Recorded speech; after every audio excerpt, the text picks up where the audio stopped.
Congrats to St. John's. They played a heck of a game.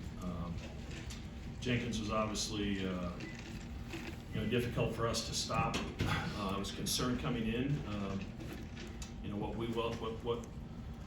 we do really well defensively is what forces teams into what they do really well, and we got away with it at home.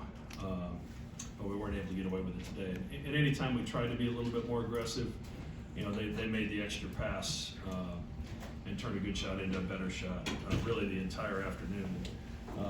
24 assists, 3 turnovers. I'm not sure, we don't give up a lot of assists with our defense. We haven't all season long. But they moved it so well today and found the open guy. And, Trey had a great individual performance, but we didn't have a ton of help for him today. Questions? Just raise your hand and wait for the mic, please. Go ahead.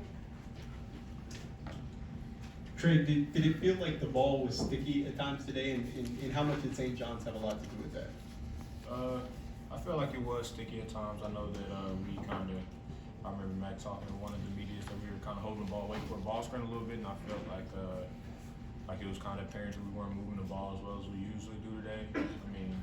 I think we just have to be tough with the ball and be able to get open. And nobody's open. And, you really can't swing it as much as you want to. But like Max said, kudos to St. John's for having a good game plan coming in. I think that there's a lot of things that we can do better moving forward, but we just have to go back to the draw.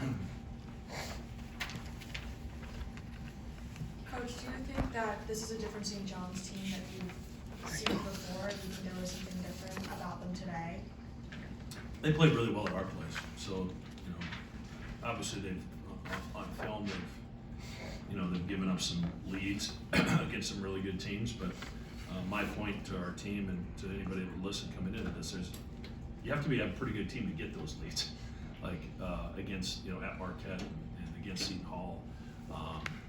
A lot of things went wrong for them not to finish that. But this is a talented team, and like I said, we were really, really lucky, fortunate to win at home. So, I'm not surprised. I was impressed with them the first time we played them. Go ahead, right here. Oh, it's just shouting, it's fine. Mac, did you consider any adjustments knowing the kind of what you had said there, your defense forces in opponents into what they do well, or is that just kind of one of those things that you live with? And No, we put different bodies on him. Trey started on him, then put Steven on him a little bit. Bello was on him, and then at times we got a little more aggressive with the ball screen. But as I said earlier, when we did that, they seemed to get out of it and make a play for each other. But he was terrific today. And then when we kind of slowed him down a little in the second half, then Dingle really hurt us with that mid-range game. So. Not a lot of teams shoot it like they do from the mid-range, and they were obviously the lead today. One of the better performances from the mid-range I've coached against. Greg, I know you're just coming off this game, but you got Seton Hall next, another tough game. What have you seen from them, and do you feel like they've kind of overachieved in the league a little bit this year? I don't know that they've overachieved. I think Shaheen's just done a terrific job. He's brought in some great pieces to go around, what they had last year. I think Davis is one of the more improved players in the league. Kadari's playing at a high level, and we played an incredible game with them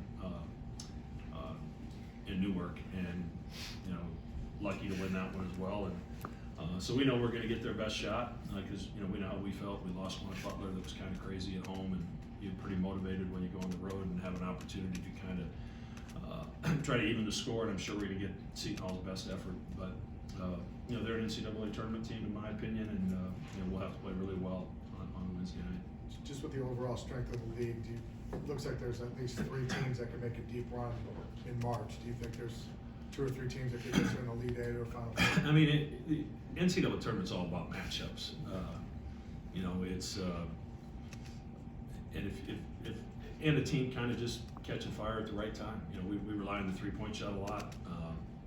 And I'm not sure Ashworth got great looks today. I thought they did a terrific job on him, but I thought Baylor had some really good looks at the basket that he missed.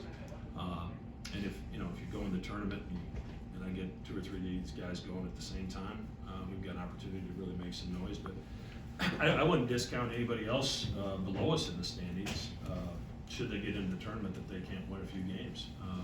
And I think in large part due to the strength of the league. I mean, when you get to the NCAA tournament, you've gone through the Big East, and if you've been successful enough to get in the NCAA tournament, you're ready for absolutely everything.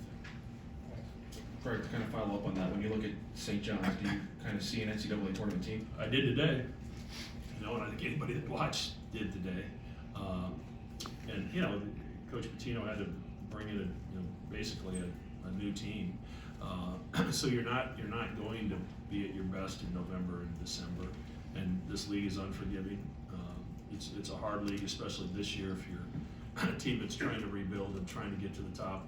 I mean, you got to pass a lot of really good teams. It's not like the league wasn't loaded this year, so they could beat anybody on any given night, and I hope they get the opportunity to do so.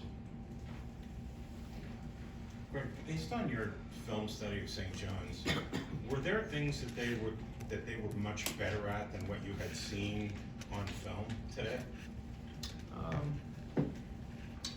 Like I said, they played great at our place. So, based off the evaluation in that game, I'm not surprised what we saw today. Jenkins he was not near as efficient in the mid-range at our place. Their team was relatively efficient, but he wasn't. And that gave us just enough breathing room to win a close game. Today he was next level, terrific, but defensively, they knocked us out of rhythm for a good portion of the game. We had a couple stretches where I thought our flow was better, our pace was better, but they can throw a lot of bodies at you, and they really knocked us out of our rhythm on several occasions.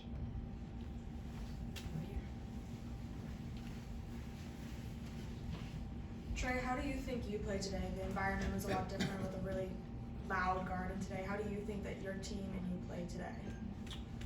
I feel like I played all right. I feel like there were a couple shots where I kind of rushed. But I mean, as a team, I know that we're going to make shots in the future. I know that Baylor's not going to go 1 for 10 on many given nights. I know that we're going to get called for more touches in the paint. I know that Steven's going to make half the shots that he does. So I mean, I'm not really worried about us making shots. It's more about us on the defensive end that I'm worried about. Just us being able to, find that teeth and making sure that we can stop opponents because we like to play in transition. So I mean, for us to do that, we got to get stops, and I feel like they made a lot of tough shots today, a lot of mid-range jumpers. So we were really able to get out in transition as much as we wanted to. So I mean, as a whole, I feel like we can do a little bit better on the defensive end. Okay, we good? Thank you. Thank you. Thanks, Coach.